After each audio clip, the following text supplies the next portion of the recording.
All right, welcome everybody back to PHLY Sixers Podcast. I'm Derek, joined by Kyle, as we come to you a little bit after Sixers practice, a little bit before their second preseason game, their first home preseason game of the season. How you doing, Kyle?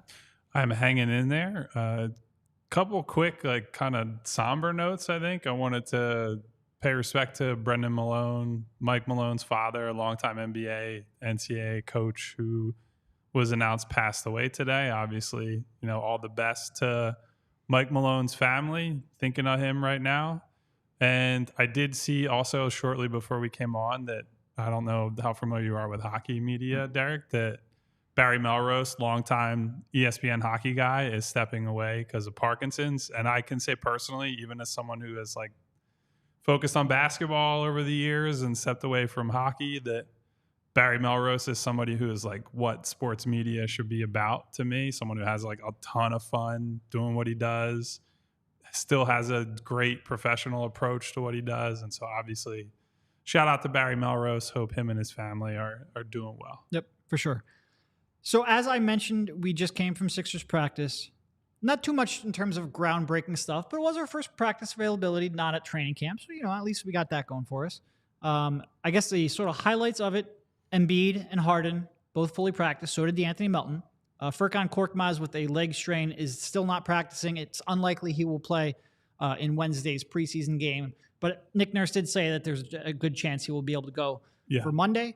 And then they have a game Wednesday, Monday, and by the way, Friday. we did have a commenter on yesterday's stream who was mad that we forgot to mention Furk in terms of not being available. To be clear, don't say we. That was you who forgot him. Well, you didn't bring his name up either. So all I'm saying is, yes, I was aware that Furk was not healthy, not playing. He's just not quite as he's not as noteworthy as Embiid and Harden. Sorry. We're just being realistic here. Yeah. But yeah, so Furk is the one that I guess has the more serious.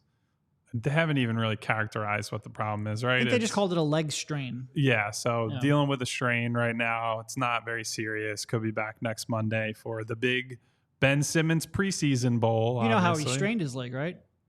Jumping around complaining because he's asked out so many times and hasn't gotten his wish. I thought you were going to say participating in a dunk contest while wearing a Darth Vader costume, but that's a deep cut for anybody who was back then.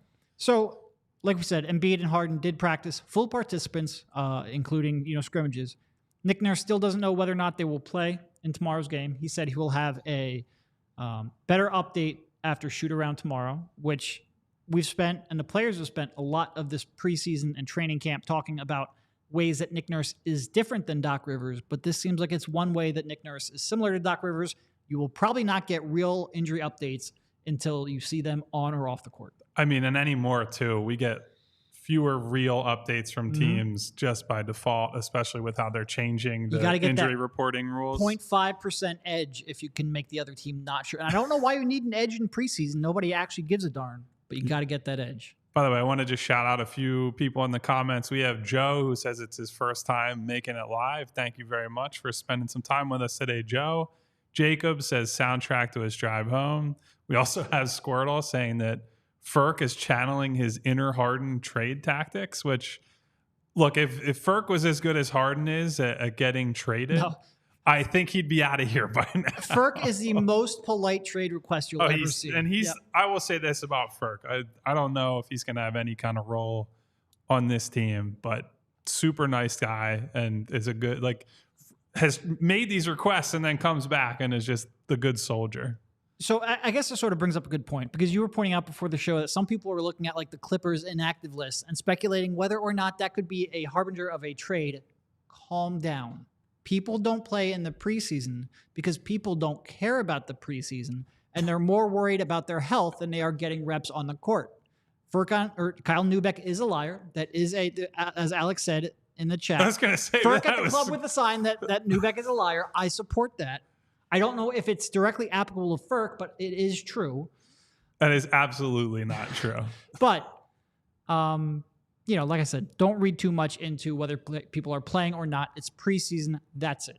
It's not a trade. Yeah, situation. so honestly, I would say the one big thing, if we're saying this happened at practice today and it's worth talking about, it's that James Harden is full go right now. Yep. And whether that actually means he's going to play is a different story. We're in this weird gray area where nobody wants to come out and say, well, there's no reason for him to not play. Like Nick has not said it.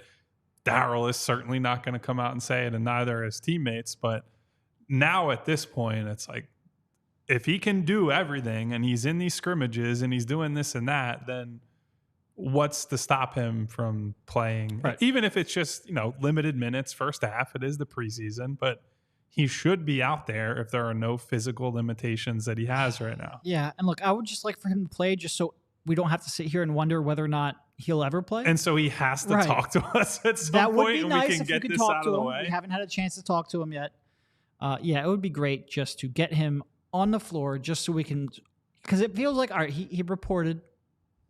It almost feels like turning of the page, at least with the next, chapter in this trade saga. But we haven't really moved on until he actually steps foot on the basketball floor. And I think a lot of people wonder, well, will he come up with an injury so that, that 30-day clock to report by that we've talked about in terms of the Sixers being able to prevent him from being a free agent? It seems like that might have reset, but is he actually a member of the team? We just don't truly know yet. He's practicing. From what we can see, and again, we see very little of practice, but from what we can see, he's on the floor, he's participating, he's engaged. Will he play in a game? I think so, probably, but we don't know so. Well, and so I would say we get pushback from fans sometimes when the media comes out and says things like, oh, we haven't talked to so-and-so in so long, and I can understand that to a degree. Right. I think the media members in general could stop whining about player availability in terms of access in the locker room, so on and so forth. It's not as important as we make it out to be. In this particular situation, though, right. James Harden not having said anything, and all of us are essentially piecing this story together by talking to people with the team, people around Harden, so on and so forth, and telling an incomplete story that needs Harden's words and his feelings beyond the theatrics in public, right. with the sign and all that. That's to me, that's the most important piece left that's out there. Right. I think sometimes people will be like, oh, well, you want him to talk so you can have clips to go viral on blah, blah, blah. No, we would like for him to address the fans in his own words. We will take that answer, put it with all the context, and just put it out there for the world to see, especially for a guy who doesn't necessarily like to talk, who isn't going to make official statements outside of an Adidas camp in China, who isn't really going to go on the record with his thoughts. I think the fans would like to know where he stands.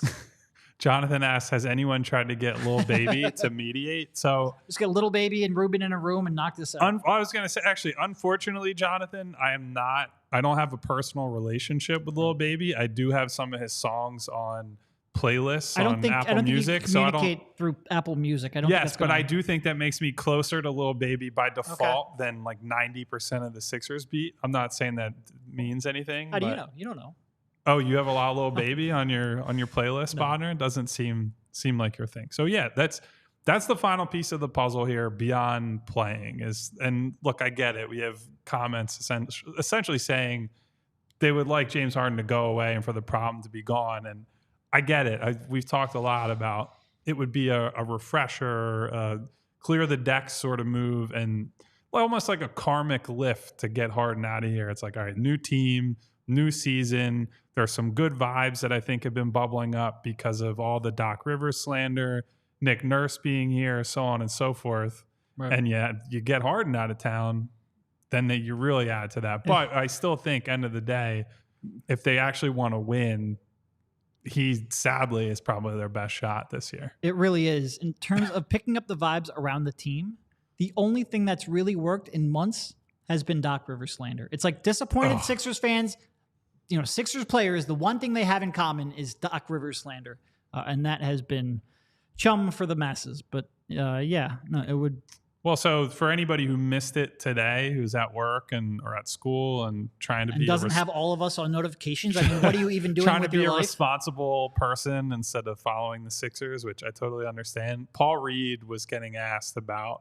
It's a pretty broad question about shooting in games and adjusting to the new reality under Nick Nurse. And the partial quote, which is not the full quote, is Paul said, "Last season, if I was taking threes, I probably wouldn't play for like 10 games. This year, they want me to shoot the ball more." And look, I don't think Paul is intending that to be like, hey, screw Doc Rivers, because I think he did get a decent opportunity under Doc at the end of the year. Yeah. But he did want him to play a hyper-specific way that, as we both know, having watched Paul, and as everybody at home watching and listening knows, Paul likes to freelance a little bit. So I think the constraints that Doc put on him weren't loved, but he does get credit for embracing that role and saying, I'm going to do what it takes to get in this coach's good graces. Now, I will say, I think that quote, where he mentioned that, if he took a 3 last year, he thought he'd be benched for 10 games. Yeah. I think that's relevant because it shows how differently the two coaching staffs view players and player freedom.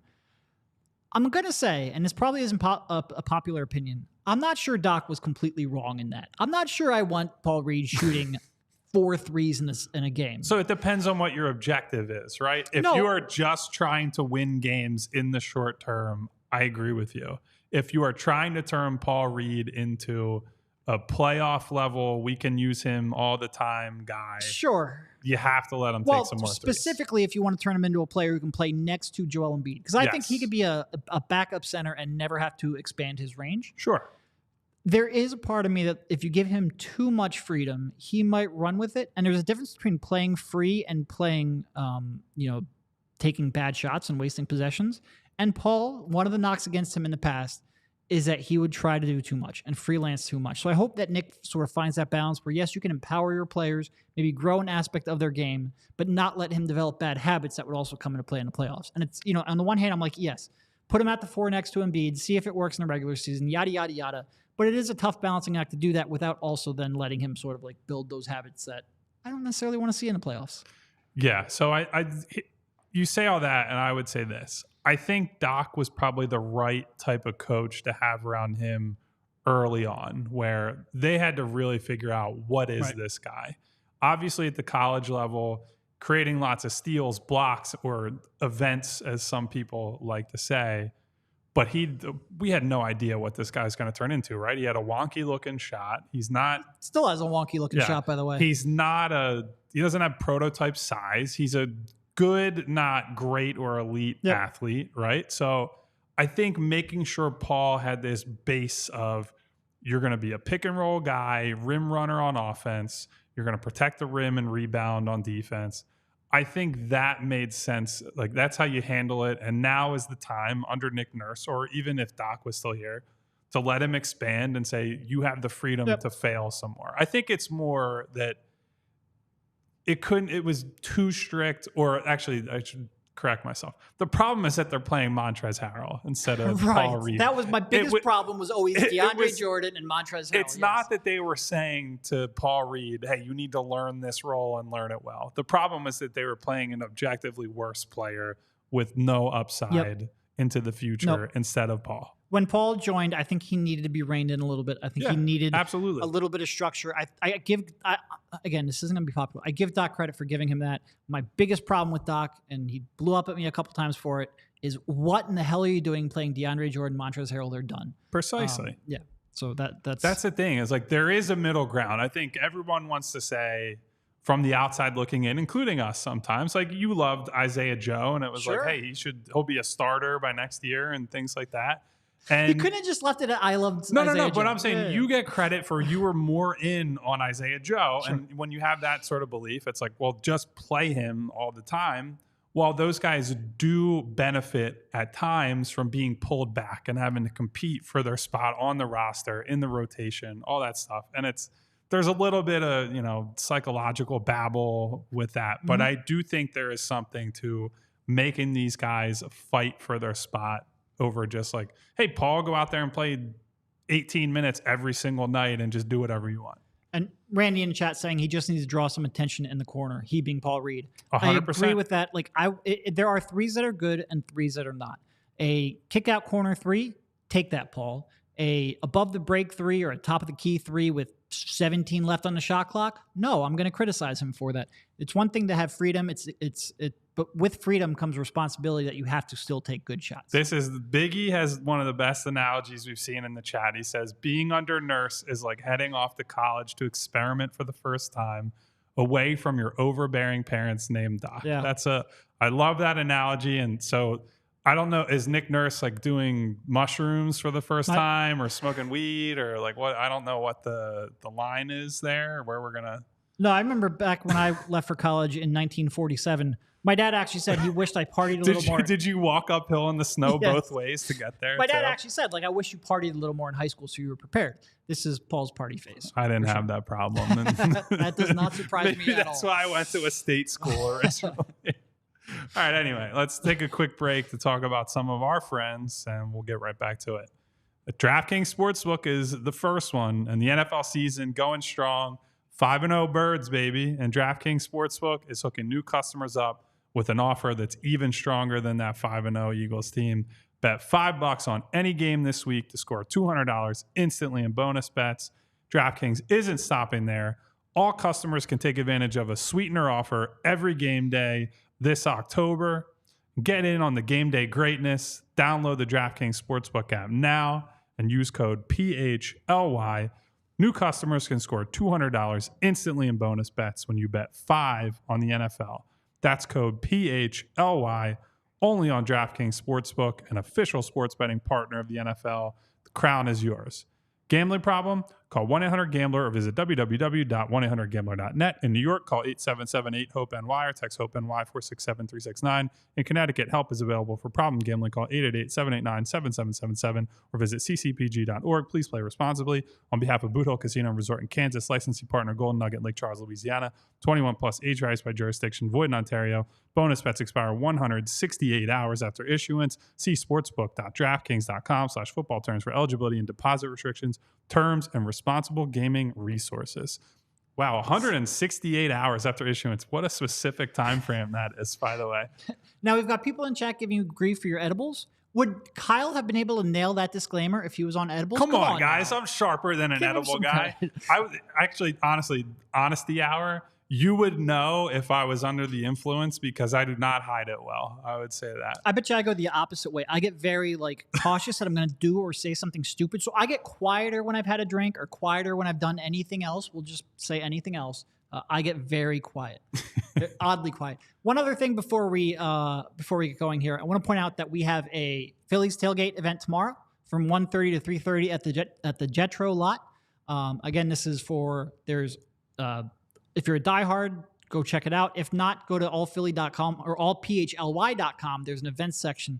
All kinds of, included in the price are all kinds of food from Cavs Catering, from pasta to filet sandwiches, boneless grilled chicken sandwiches, hot dogs, hamburgers, everything you can find. Go check it out. I will try to stop down there. That will be before our game. Again, the time's 1:30 to 4:30. Parking and driving is going to be an absolute disaster tomorrow. But we have a game. We have to be there. I will try to be there towards the second half of that Phillies event tomorrow. So come down, say hi. Obviously, Jamie and Renee will be there. Like I said, I'll try to be there in the second half. Come check it out. It'll be fun. Sounds good. Yeah, I mean, and also a filet sandwich sounds absolutely delicious. Just reading that food menu, I could definitely get into that. We got a bunch of questions already, though. So this keeps coming up. Is there any smoke behind the Clips not playing Morris, Powell, Boston Jr. tonight? I know that that's been a common combination that people are expecting in trades, potential trades for Harden. But as Derek said a little bit earlier, I would put absolutely zero stock into any preseason absences until the end of time, basically. I get it. If this was a regular season meaningful game, absolutely. Yes. But in the preseason, it's just, don't put any stock into basically anything unless it's Jaden Springer. Right. And in that case, how dare bye. How dare you discredit Jaden Springer's career moment? Come on now, Kyle. No, I actually, agree. speaking of stocks, later this week, we're going to debut a new segment, I think, we're going to have some props in here. I might make Bodner put on a special hat. That's called a tease. You might see that on Thursday, I believe. And then by Friday, Kyle might have been thrown out the window because I'm not sure. We'll see. All right. We're on the 7th floor here. Like that would, I don't think I'd make it. So I think the next thing we wanted to get to, Derek, was today the yearly NBA.com executive survey release. That's always, I don't want to butcher his name, John Schumann.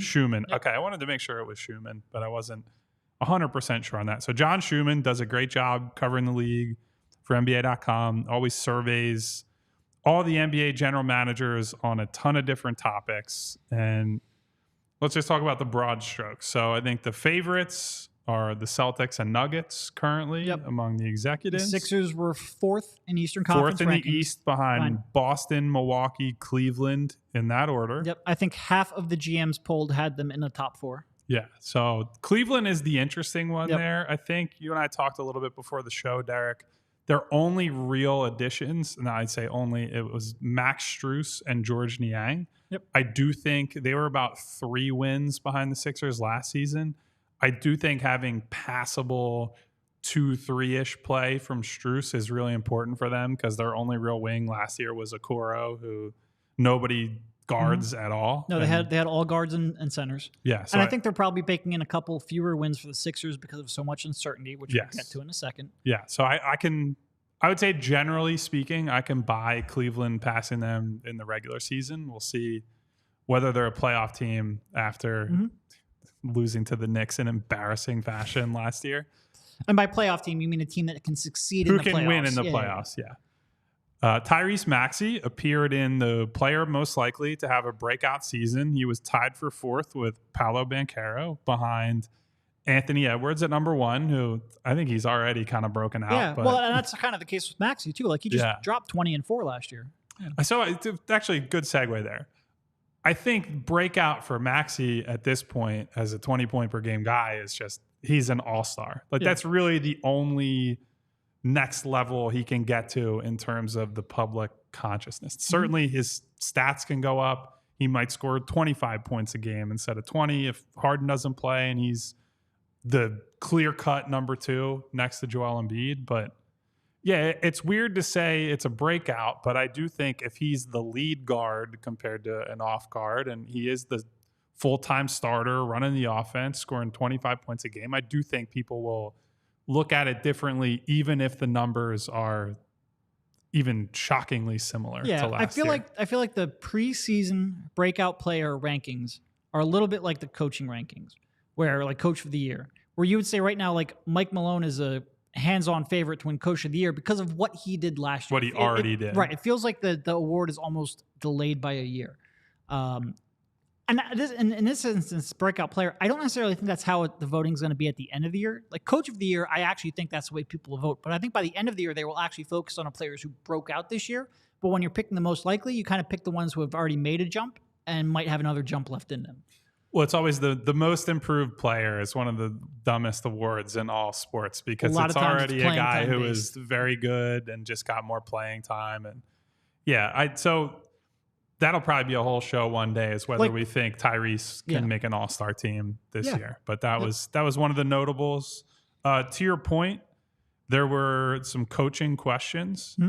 One that you flagged, Derek, which new or relocated head coach will make the biggest impact on his new team? Number 1 with a bullet was Ime Udoka in Houston. 57% of executives polled thinks he'll have the biggest impact. That's wild. But even wilder to me, not a single vote for Nick Nurse, which you can read that a few different ways, right? You could say, 1, maybe there are just other candidates on more up-and-coming teams that can make a bigger impact.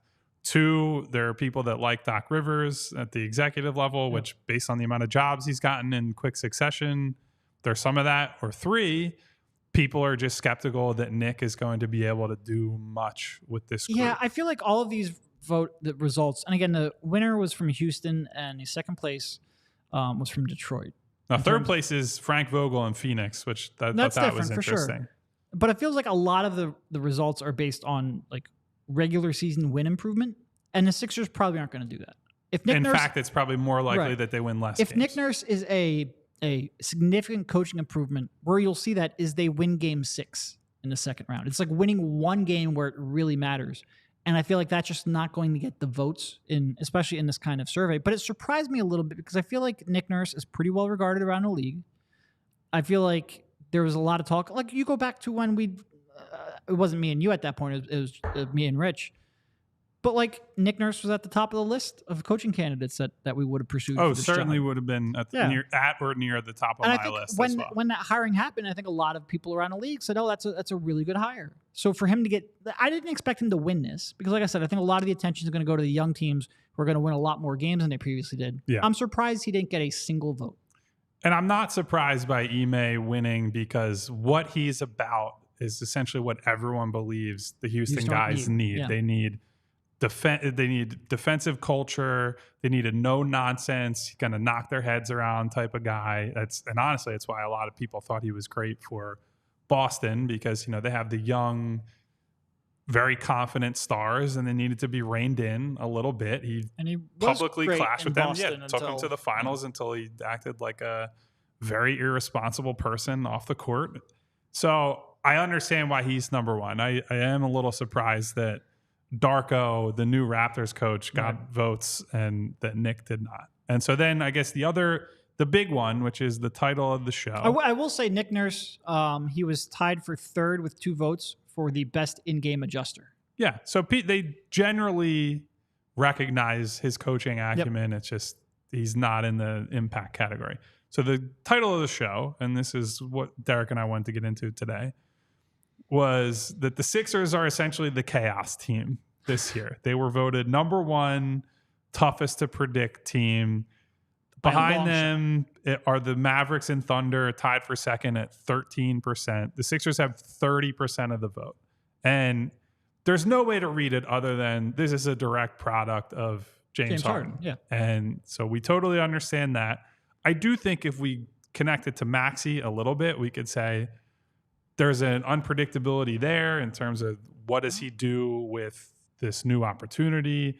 Can he get to 25 points a game? Is he a good enough playmaker? But I feel like that's sort of like standard level uncertainty with For sure. It's definitely different than the Harden just not showing up madness or Harden getting traded and then it becomes you're flipping over the whole roster and all that. So. I mean, just think of what you just said. Like, we are legitimately not sure if James Harden will play a single game for him this year. He could end up playing, this is the next segment, the entire year, or he could play 0, and we truthfully don't know. I probably know which way I'm leaning, and again, that's sort of like the next segment, but we truthfully don't know which way that's all going to turn out. So I'm a little surprised that only 10 of the 30 GMs picked the Sixers. Well, and then add on top of that, Joel's health concerns always. Like if he gets hurt, then they become, I mean, that's true of any team, but he's of the front line, top 5, top 10 stars. He's got the most checkered history with regards to health issues and injuries. So that's probably baked in a little bit. And if you want to look at the good side of the unpredictable, there is the Nick Nurse factor. Like they're unpredictable in the sense that he's going to throw goofy shit at the wall and see if it works. Again, by these same GM's standards, he's not going to make much difference. Yeah, wow. It was honestly just really surprising. Really surprising. I don't want to harp on that. Listen, trying to draw logic from some of these executive polls is always fairly difficult. A lot of these votes are given just trying to look smarter than maybe they actually... I'm not firing any shots, but maybe than they are in practice. So actually, noted I saw Messiah hater. The whiny Miami media mentioned that so Eric Spoelstra got 73% of the best head coach votes. And I would say probably generally accepted at this point that he's the best coach in the NBA, right? Especially after the repeated playoff runs they've been on in recent years. But so Heat media were complaining, well, he's only gotten X amount of votes for coach of the year over the last decade. It's like, bro, your team's going to have to win more than like 43 games in the regular season if you want to get consideration for coach of the year. Like, I'm sorry. I get it. He's an awesome coach all year round and the talent is what it is. And Jimmy Butler is load managing and whatever, but your team's got to win regular season games. You want to win coach of the year. Look, to your point about Spo being the best coach. When your team regularly outperforms our expectations in the playoffs, one of either two things are happening. Either you're doing a great job coaching, or our analysis is wrong. And our analysis is never wrong, so he has to be doing a bang-up job in the playoffs. Yeah. Oh, we have someone who said they're a bartender. Ime came into their bar. We need all very intense not guy. just on Ime, but every other coach you've ever. I was going to say, if you want to shoot us a DM or an email, slide right into those. Yep. 20% tipper. All right, I think that's actually. So that's a good question for our bartenders and people who work in the service industry. Is 20% like that's like good standard anymore? Because I feel like people are now like, you got to go higher based on I feel inflation. Like that's the you're not an asshole standard. Like as long as the bartender was good and the person ordering is fair, then that's like the low bar. Okay. Yeah, because I think growing up it was like 15-ish was probably the standard, and then 20 was a good tip. Yep. And now it's like 20, at least as far as I can tell, is the baseline, and it goes from there. I got to tell you, as somebody who's traveled to a bunch of different foreign countries where tipping doesn't exist, that's one of the things that people who are not from the States roast Americans for the hardest. Just like the whole idea behind tipping culture. It's but the difference is, why not you just make enough money? Bartenders actually get paid. That's what I'm saying. Is they're fascinated by the idea of, well, why don't they just get paid enough to? Anyway, we're not the tipping podcast, but it's just something that I have run into in the past that I always find interesting. Tip your servers and bartenders. I am Ime and above is what I would say with my tipping. I respect anybody who works in the service industry a great deal. Anyway, let's talk about our friends at the Game Time app. We'll give you a tip. Use Game Time. There's a pro tip for you. The best tip I ever got was don't take any wooden nickels. My grandmother used to say that. So anyway, so the Game Time app is the fastest growing ticketing app in the country for good reason. Got a lot of sporting events coming up. Tomorrow, it's a Philly sports doubleheader. I don't know why you would go to a Sixers preseason game against the Celtics team playing 3 games in 4 nights rather than a Phillies playoff game. But those tickets will be considerably cheaper. And if you want to find the best seats for the best price, I know that you can find them through the Game Time app. It's the place for last-minute ticket deals. You don't have to plan months in advance. Deals on tickets right up to the day of the event. Exclusive flash deals on tickets for football, basketball, baseball, concerts, comedy, theater, and more. And the Game Time guarantee means you'll always get the best price. If you find tickets in the same section and row for less, Game Time will credit you 110% of the difference. As I say every time I bring that up, I think that's absolutely awesome. So snag the tickets without the stress with Game Time. Download the Game Time app, create an account, use code PHLY for $20 off your first purchase. Terms apply. Again, create an account and redeem code PHLY for $20 off. Download Game Time today. Last minute tickets, lowest price, guaranteed. So do we have any more thoughts on the uncertainty? Around the Sixers or the polling from NBA executive poll? No, I mean, look, it just kind of is what it is. And it's probably a good segue into the next thing we wanted to talk about, which was Brian Windhorst on Sunday. Well, a couple quick other notes on things. No, sorry, I thought I just want to... Embiid didn't get any votes for best interior defender.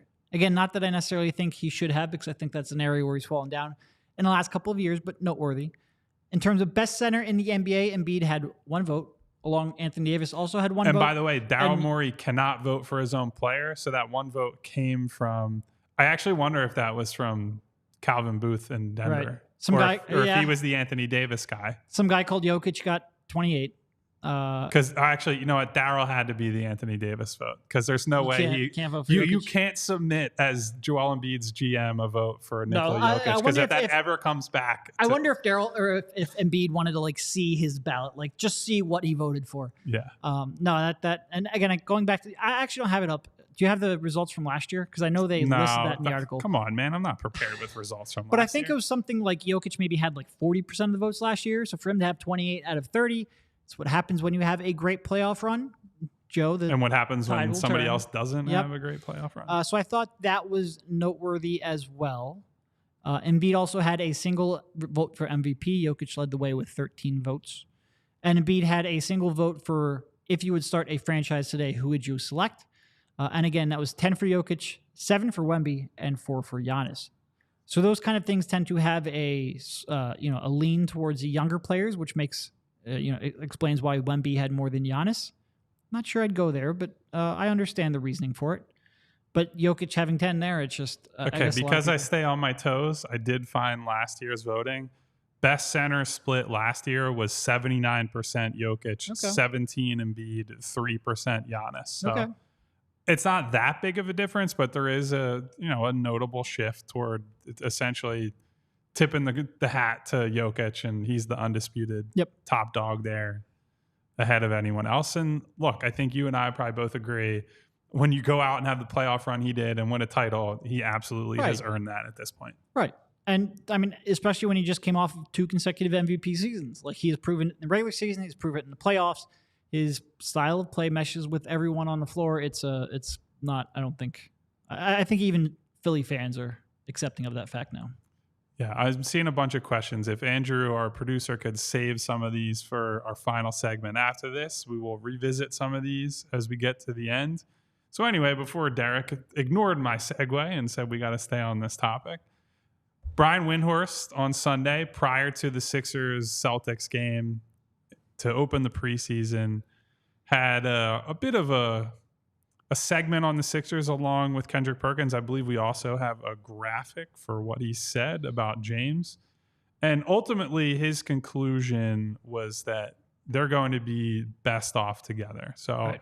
And he even says it in the quote. He says that, like, I don't know if they're at that place now. We have the quote right in front of us. Look at this. Read it. So here's the quote. Honestly, I think they're both going to come to the understanding they're better off with each other. I'm not saying we're not going to have more drama before they come to that conclusion, but James Harden's best chance to win is with Joel Embiid. His best chance to get paid, at least right now, is by Daryl Morey. And I think that last part is a really important thing to bring up. We can debate whether... if he gets traded to the Clippers, whether James is going to have a better chance to win with Kawhi and PG than with Joel in the East. But the Daryl is the most likely person to pay him part is super fascinating, given that we're at this point that James has called him a liar in public and has not walked it back. We have not heard from him since that happened, essentially, and in any meaningful way has not walked away from that stance.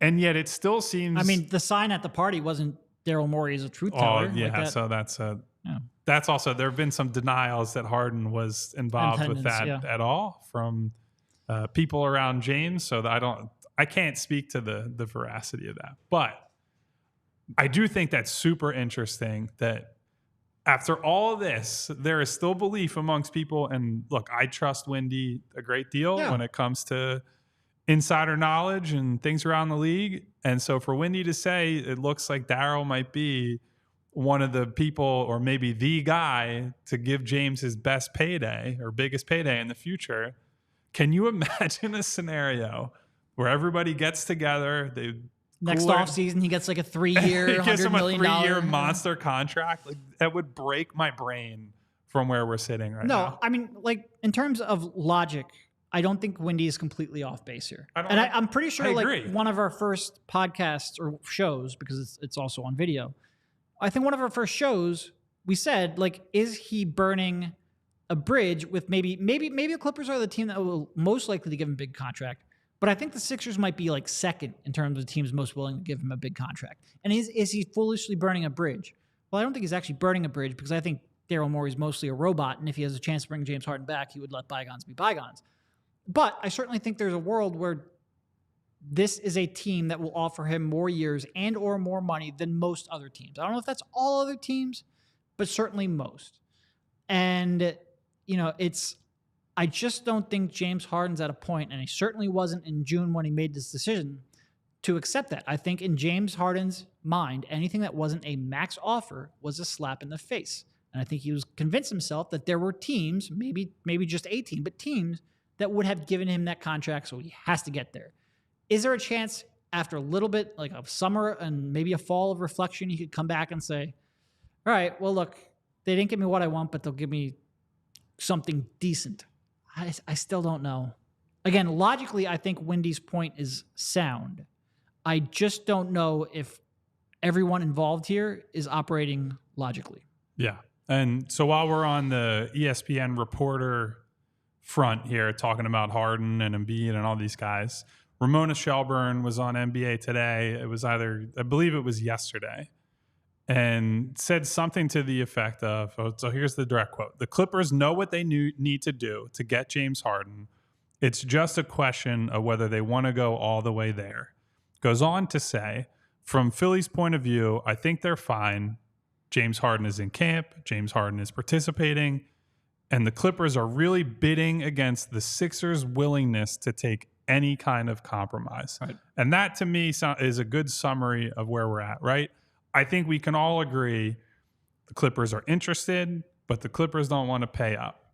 The Sixers are willing to talk trade with James Harden, knowing where he stands with Daryl Morey and everything else. But Daryl, up to this point, has said, "I am not trading him for what you guys are willing to offer. 1 first-round pick and pick swaps is not going to get it done." And so the big contention now seems to be, can the Clippers flip what they already have into something that's more appetizing for Philly? It sounds like, to me, from what you hear passed around the league, that either they want to turn that 2028 first into multiple things, or they want to take the pick swaps that they might be able to offer teams and turn that into actual tangible draft assets or something else. But they do not want to give up 28 and 30 together, which I get, because as we discussed last week, Derek, I do think there's probably some real theoretical value in those picks down the road if the bottom falls out for the Clippers. Yeah. And sort of going back to Wendy's point at the beginning, you and I were out in Colorado last week. We certainly had some conversations, people from both sides of this standoff. I don't get the sense that there is a lot of appetite right now from James Harden's perspective to want to come back and be a part of this team long term. I agree. Now, on the one hand, Wendy has other people he talks to. On the other hand, he didn't really present it as that being their place or their stance right now. He speculated basically whether or not that could develop into that down the road. Again, I'm still skeptical. Logically, I think it makes sense. In terms of practicality and the emotional aspect of this, I would be surprised. But when you put enough time and distance, emotions can change, and maybe the logic of it will take over. I don't know. I'd be surprised, but I'm not completely dismissing it at hand. Yeah, and I keep coming back to, it's hard to escape the fact that there are no real issues between James and the rest of the team. Yeah. I think it might be more... Well, there might be one player on the team. Sure, yeah. The Kelly Oubre off the court stuff, yes. But I'd say broadly, James is cool with the guys on the roster. I mean, you see him working whenever we're in there for the very limited time we see these guys. We see him spending a lot of time with guys like Rico Hines and going through post-practice stuff. Clearly, he doesn't have an issue with the staff that they hired. By all accounts, we've been told that him and Nick Nurse had productive dialogue throughout the offseason, that in a different offseason where they just gave him all the money in the world, I think he would have been excited to come back and play for Nurse and the staff that he's assembled. Likes Joel Embiid, was happy to help him win an MVP, blah, blah, blah, blah, blah. We go on and on and on and on down the list.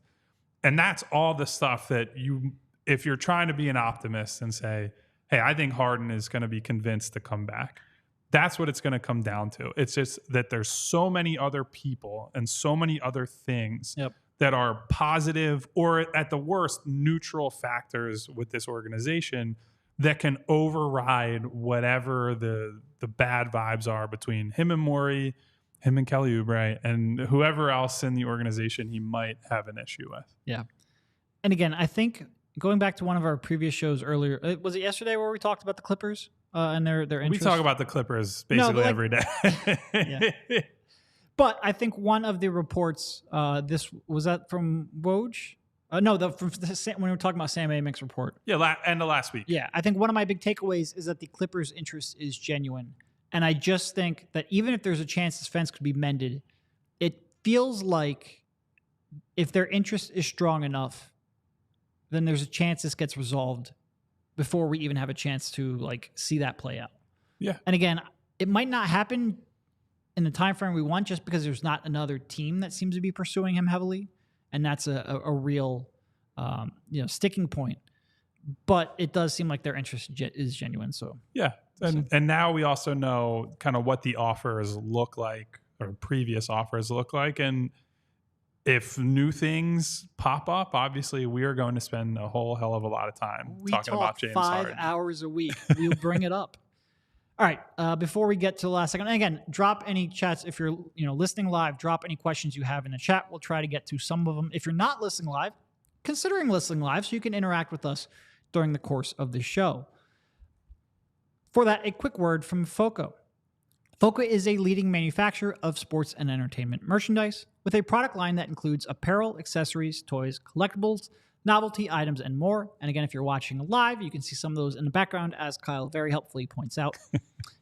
It is the best officially licensed gear for all sports and fandoms. And with it now in football and tailgating season, it means overalls, hoodies, hats, sunglasses, bags, everything you need for a game. FOCO has hooked PHLY up and provided awesome pieces for our sets. FOCO always has our back for Philly sports, and they have yours too. Get the best gear around by using the link in our description. For all non-presale items, use a promo code PHLY for 10% off. All right, so I think we set aside some questions for the end of the show. Yeah. I don't know if Andrew was going through favoriting different things. We have JP saying that I think Harden has been caught unprepared for the real fact that his stubbornness and awkwardness over the years has narrowed his market right down. I think that's largely true. I don't think he was prepared for the fact that he's not a max player anymore. And I think a lot of this has been a reaction to it. And also a little bit of, it is his longtime partner that is trying to strong arm and negotiate against him. I think part of this is I can't blame him in this respect.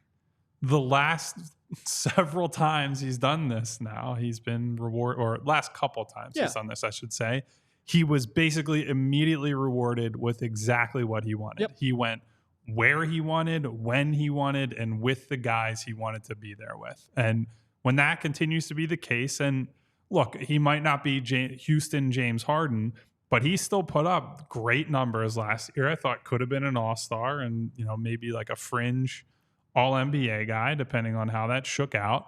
Helped Joel Embiid win an MVP, showed a bunch of different stuff. So in his head, he's like, okay. And I think he's gone over the top with the sacrifice angle. We talked about that, during the playoffs last year when he really played that stuff up. But I can see why in his head he believes, all right, I deserve to be compensated for all that, for allowing you to make these roster moves, blah, blah, blah, blah, blah. And he's finding out the hard way that when you try to burn another bridge with another team, and there are only so many teams with cap space, and by the way, there's all this downward pressure on teams financially now because of the new CBA. There are not a lot of people that are going to stick their neck out for you. Yeah. They'll sign you on their terms. Like, look, I'm not saying if James Harden was cut tomorrow, basically every team in the league would at least kick the tires on it, right? But it's the difference between, hey, we'll bring you in, James, on our terms, and hey, we'll allow you to be James Harden, capital J, capital H, the way I think he wants to be. Would there be many spellings of his name where it's lowercase? I'm just saying. It's I get what you're saying. No, to your point, like when you are an offense unto yourself and one of the top players in the league and an MVP candidate every year, you can be a pain in the ass and still get what you want. Yeah. When you are a top 30 player and a borderline all-star, you kind of have to fit in with everything else that's going on. And if you're Kelly Oubre, you definitely have to fit in and not try to stand out. Just a piece of advice. Well, so to this point, I also think James Harden feels like he can still be an offense unto himself. Yes. Which I don't think he can. You don't strike me as a guy who would listen to the All the Smoke podcast. Yeah. No. With Matt Barnes and Steven Jackson. Not a guy. I mean, I've seen it in clips. You've seen clips. I enjoy it. Sure. I thought it was really revealing last week, or was within the last week and a half, that Matt, Steven, KG, Tony Allen, and I believe one other guy sat around, like a bunch of former players who I would say generally former players being part of the NBA fraternity circle the wagons, especially around high level players, right? Like they see their side versus management. And so for those guys to sit there and essentially say, for anybody who missed it, that James only has so many, they called it wiggles. Like you can only wiggle your way out of so many situations before you run out of wiggles. And then Tony Allen was like the pinnacle grit and grind defense guy, like do whatever it takes to try to win, frankly, because he couldn't play offense at all, couldn't shoot. But the guy who's like, he's all about trying to win at all costs, essentially came out and said, like, I don't believe James Harden is about the right stuff, like not cutting, not being a catch and shoot guy, not doing this, not doing that. And so I think that to me is the best testament to like where James Harden is in the public eye right now. When former players, guys who played against you, guys who respect your commitment to your craft and everything you've given to the game, are coming out and saying like, nah, this guy's not a winner. He's not about the right things. That is a huge indictment, much more so than, like, no offense to either of us or to you since I'm the one saying it. It means a lot more coming from them than it does from people like us. Yeah. And especially someone like KG, who sort of made that transition later in his career, being more of a role player, buying into a super team, one of the real first super teams of the modern era. Certainly that carries a lot of weight. He would know. He would quite literally know. We have a question from Tafka. I was serious earlier. Will there be a fallout if Ben and Brooklyn outperform us this year? I mean, why are we getting into hypotheticals that aren't going to happen? I am about 0.1%, and I'm only saying 0.1 because it's the anything is possible factor. Yeah, well, and also they have so many assets. They could theoretically like flip a lot, but that's not the team you're talking about outperforming. That's a new team. They have all the makings of a 38-44 team to me. That's a team that people love on paper because it's like, look at all these 3-and-D guys. And then it's like, yeah, but they actually need to have real shot creation. They have to play Ben Simmons and Nick Claxton together, which that's going to be a disaster. With those two on the floor last night, by the way, remember the Ben Simmons and Dwight Howard lineups? Oh. Well, I watched some of Lakers of the Nets. Dot to Nurse upgrade. I watched some of Lakers Nets after the Phillies game ended, or actually it was while the Phillies game was kind of still on. I was inconsolable after the Phillies game ended. I didn't watch shit. I'm cold and heartless anymore, so I just shrug it off. And Ben looks better attacking the basket, but even that just looks like the Ben we've known for his entire career. Looked terrible at the free throw line. And more importantly, they got absolutely killed by the Lakers offense. And I don't think the Lakers offense is like anything special coming into this year. Yeah. So I don't know, man. I don't have a lot of belief in Brooklyn as a general idea. I would say that. Yeah. You know, to your point, I do think Ben will probably look better just because I do think there was always a mental component to his struggles and a physical component. I think that back was a real issue. So hopefully, and I truly mean this, but hopefully he is a little better physically back to where he was. Because at the very least, he was a frustrating player, but he did have aspects of his game that I enjoyed watching. From an NBA perspective, I would just like to see him get closer to where he was. What other questions we got here? Ronald asks, any chance a three-way with Toronto could be done to get Gary Trent Jr. and notes that he is a Nurse guy. I would not go as far as to say he's a Nurse guy because you can go and look through the press conference archives last year, and I think there were quite a few Nick Nurse not too happy with Gary Trent in public situations. And look, some guys respond really well to that need tough love, and you have to ride them a little harder than you would a different player who's got to be handled with kid gloves and all that. But I don't suspect that Gary and Nick are really fired up about a reunion. I could be wrong. I don't know them well enough yet to say one way or another, but just watching from afar, I think I would call that pretty unlikely. I'd welcome him, though. Another guy who launched 7-8 threes. Oh, yeah. I mean, if there's anything Gary Trent can do, it's take open threes or take even semi-open threes, which is a skill that Derek and I have talked about a lot. They just need more and more of. For sure. For sure. Let's see. What else do we have here? Love some silence in the middle of a podcast. Always what that's what we're here for. Yeah, well, that's for sure. You're struggling to read over there. You need me to. I'm not struggling to read. I'm trying to find a good question. Okay, Brian asks if Kelly Oubre averages 20 plus points and provides decent defense off the bench, Will you wear an Oubre jersey on stream? If yes. If Kelly Oubre averages 20 points per game, I will rip Nick Nurse for giving him enough minutes and enough shot opportunities to where 20 But what points if he's per also game. playing decent defense and he's an impactful NBA player? Boy, that sounds like a realistic scenario. Yeah, to sure. me. And James Harden's going to turn back the clock and average 35 when they're winning a title. Yeah. Come on. Let's see. We definitely have some James Harden defenders in the comments today, Yeah. which I can understand it. And look, I think Derek and I wouldn't even say ambivalent. I would say for the Sixers specifically, we're probably more pro Harden than not.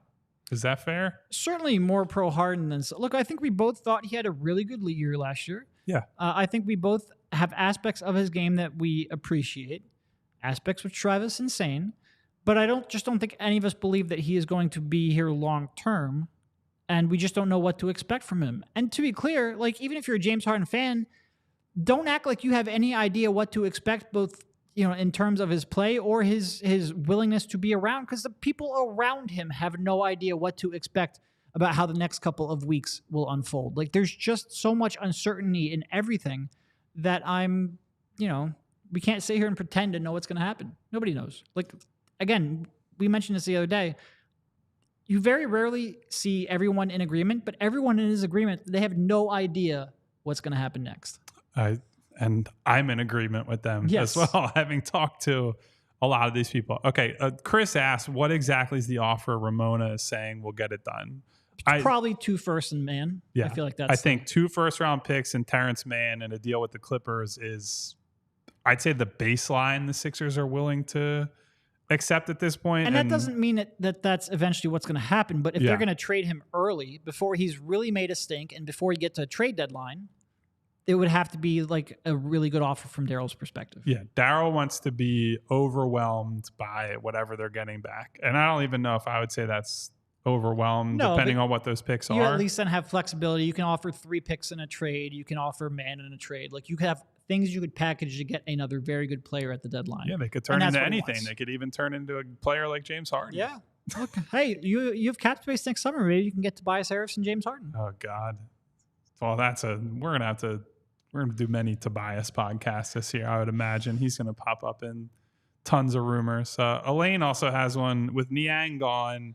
Are y'all worried about shooting and spacing? I always worry about shooting and spacing. 100%. And Derek and I, one of our first few shows we did, we talked about which role players they're going to miss the most.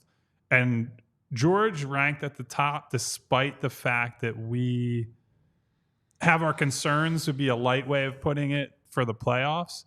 I think George Niang is a really, really good 82-game player and a guy who swung, I would go as far as to say, like, at least 5 games last year with different shooting runs that he went on. And it's not to say that he's someone you should rely on in the most important games of the year, but you have to actually get to those games and build a good record in the regular season to get home court. And so you're not playing game 7 in Boston and getting absolutely slaughtered. So yeah, I think they're going to miss Niang a decent amount. And I do think that's part of why there are a lot of people who are saying that the Cavs are maybe the 3rd best team in the East this year. Yep. Nope, I agree.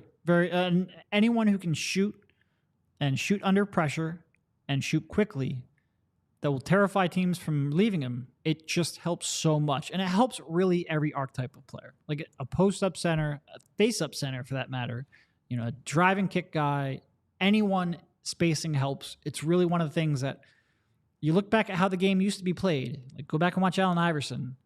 How did nobody think like, hey, that guy who's like pinballing off of defenders in the paint, maybe if those defenders weren't there, he'd be more effective. Well, think about, a hypothetical I always consider is, what if Tony Kukoc had stuck around longer and is not part of that Ratliff for Mutombo trade? Unfortunately, Larry hated him. Yeah, he did not like him. And look, it was a different NBA then. He wanted to build this defense first team, but Kukoc as like a secondary creator, floor spacer, versatile offensive guy was somebody Iverson could have used for quite a long time. I know that wasn't, No, everyone always says like that team was perfectly built around Allen Iverson because it had 4 guys who didn't care if they touched the ball but were willing to defend. I agree with the defending part. I even agree with not caring if they touched the ball, but I wish a few of them could do anything with it if they did.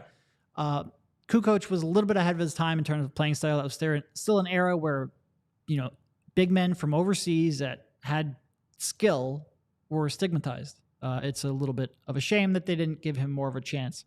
And that they didn't, look, Ratliff wasn't the same. What are we doing? We're talking about a team from 22 years ago at the end of the podcast. I think that probably means we're at a place where we can cut this one off. Yeah, I think it's probably a good place to stop. So Derek will be at either this desk or in our other studio tomorrow for pre and post with, I believe, our friend Rich Hoffman will be in. Yep. I will be down at the arena. I'll be one of 17 people at a Sixers preseason game rather than watching our beloved Philadelphia Phillies at Citizens Bank Park. And again, make sure to go to all PHLY. Check out the tailgate. Again, I will try to stop by in the second half of that.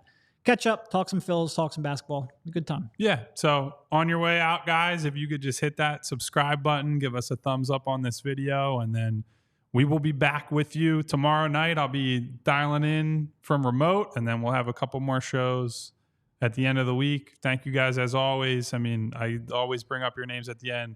Brian, Khalil, Jay, Deal, Ronald, Eugene, Chris, Randy. We have so many people that are just like regular listeners here, and we love that. So thank you guys so much, and we'll talk to you again soon.